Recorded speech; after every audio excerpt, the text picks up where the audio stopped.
बच्चों, income from business का जो फॉर्मेट है उसके अंदर क्या क्या चीज़ आएगी उसके बारे में डिस्कस कर रहा हूँ। और जो बच्चे ये सवाल नहीं बनाए हैं वो फॉर्मेट तो समझ ले और हमारे स्टूडेंट से कॉपी लेकर, फ़ोटो कॉपी लेकर बच्चे आप उसको प्रैक्टिस कर ले जिनका छूटा है। सबसे पहले बच्चों नेट प्रॉफिट लोगे as per profit and loss account. याद रखना बच्चों, कभी लॉस भी दे सकता है, लॉस देगा तो साइन माइनस का दे देना। उसके बाद ऐड करना एक्सपेंडिचर डिसअलाउड। बच्चों एक्सपेंडिचर डिसअलाउड जो ऐड करोगे उसका मीनिंग है कि इसमें वो सभी खर्चा लोगे जो बिजनेस का नहीं है, और जो बिजनेस का है उसको नहीं लेना है। यानी कि इसके अंदर हमें वही लेना है जिसका रिलेशन बिजनेस से नहीं है। ध्यान रखना, वही लेना है जिसका रिलेशन बिजनेस से नहीं है, उसी को लेना है। अगर वह खर्चा प्योरली बिजनेस का है तो छोड़ देना है। अब आईटी डिपार्ट हमें क्या कहता है कि इनकम टैक्स आप ले लीजिएगा, क्योंकि इनकम टैक्स बिजनेस का खर्चा नहीं माना जाता है, तो उसको आप ले लीजिएगा। इसके बाद है हाउस होल्ड एक्सपेंसेस। घर का कोई भी खर्चा आप ले लीजिए, जैसे मेरे घर का electric bill, gas bill, domestic servant, घर का तमाम खर्चा बिजनेस का नहीं है, आप ले लीजिए। इसके बाद है रिजर्व।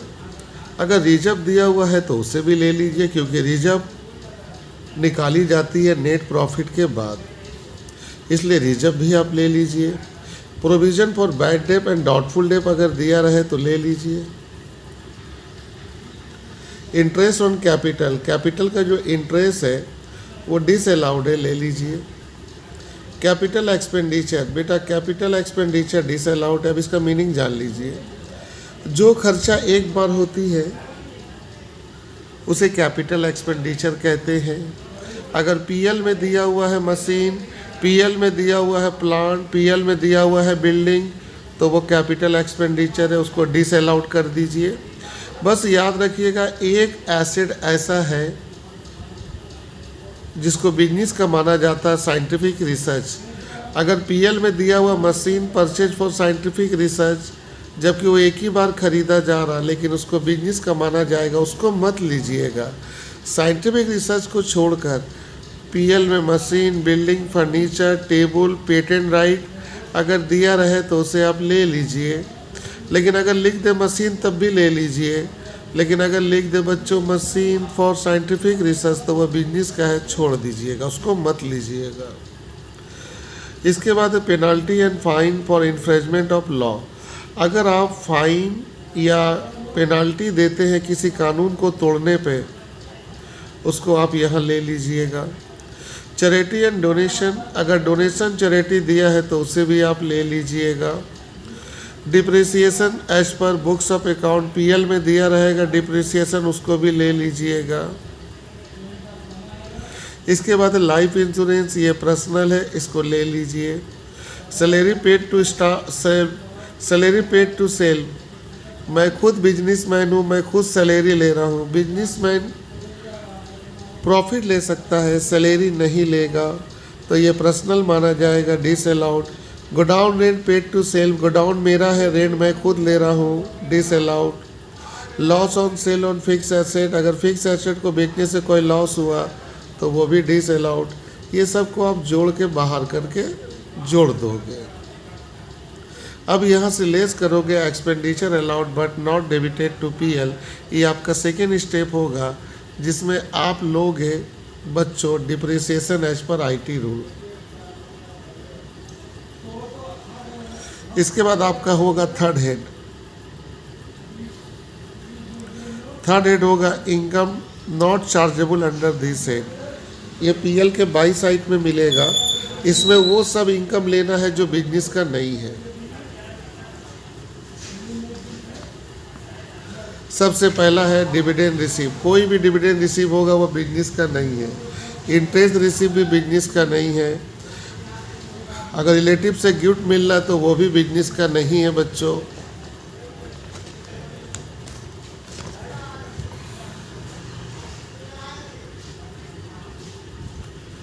बैड डेट रिकवरी बच्चों ले लीजिएगा, तभी लीजिएगा जब लिखा रहेगा डिसअलाउड। अगर बच्चों अलाउड लिख दिया तो मत लीजिएगा। Refund of income tax income होता नहीं है, फिर भी हम पीएल के बाई में लिए हैं, डिसअलाउड।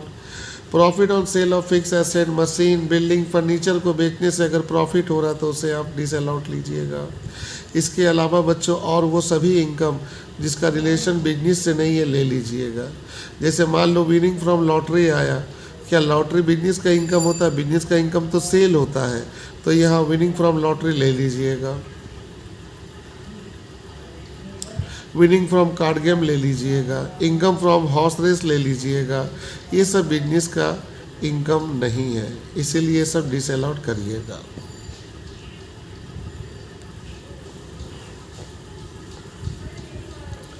इसके बाद आपका थर्ड स्टेप होगा एडजस्टमेंट फॉर स्टॉक वैल्यूएशन। ये ऑनर्स जनरल सभी को देता है। बच्चों दो स्टॉक है, ओपनिंग और क्लोजिंग। ओपनिंग स्टॉक का नेचर सेम रखो, अगर वो बढ़ रहा है तो ऐड कर देना, अगर वो घट रहा है तो लेस कर देना। ओपनिंग स्टॉक का डायरेक्शन सेम रखना, बढ़ेगा तो ऐड करना, घटेगा तो लेस करना। क्लोजिंग स्टॉक का नेचर अपोजिट कर देना, अगर वो बढ़ रहा है तो लेस करना, घट रहा है तो ऐड करना। इसके बाद लास्ट में एक एडजस्टमेंट है बच्चों, adjustment for good drawn by the proprietor. बगल में दे देना कीका भाई प्रेमचंद वर्सेस CIT 1953।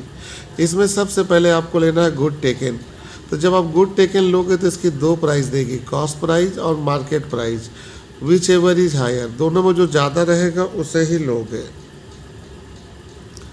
याद रखना, कॉस्ट प्राइस और मार्केट प्राइस, इन दोनों में जो सबसे ज़्यादा रहेगा बच्चों उसको लेना और वहाँ से लेस करना, इंक्लूड इन सेल। तब जाकर बच्चों आपकी आएगी इनकम फ्रॉम बिजनेस। अब आते हैं बच्चों थोड़ी सी हम लोग पेमेंट इन कैश के बारे में। बेटा पेमेंट इन कैश में दो बातें हैं। अगर बिजनेसमैन कैश में पेमेंट करता है तो वह 10,000 तक कर सकता है। अगर वह 10,000 तक पेमेंट करता है तो वह बिजनेस का खर्चा माना जाएगा, तब उसको नहीं लोगे, क्योंकि बिजनेस का खर्चा मान रहे तो नहीं लोगे। कितना तक? 10,000। लेकिन अगर वही पेमेंट 10,000 के ऊपर चला जाए तो बेटा पूरा पेमेंट डिसअलाउड हो जाएगा, तब पूरा पेमेंट को डिसअलाउड में ले लेना, क्योंकि वहाँ पर उसको बिजनेस का खर्चा नहीं माना जाएगा। यानी कि आपने कैश के केस में देख लिया कि कैश में आप 10,000 तक पेमेंट करोगे तो वह बिजनेस का खर्चा माना जाएगा, उसे छोड़ दो। लेकिन जैसे ही 10,000 से ज़्यादा पेमेंट करोगे पूरा पेमेंट को डिसअलाउड में ले लोगे। अब ईयर का पेपर अगर तुम सॉल्व करते हो तो ये तुम्हें काम कर जाएगी बेटे, मेरी बातें भाई बच्चों, ये फार्मूला आपको काम करेगा।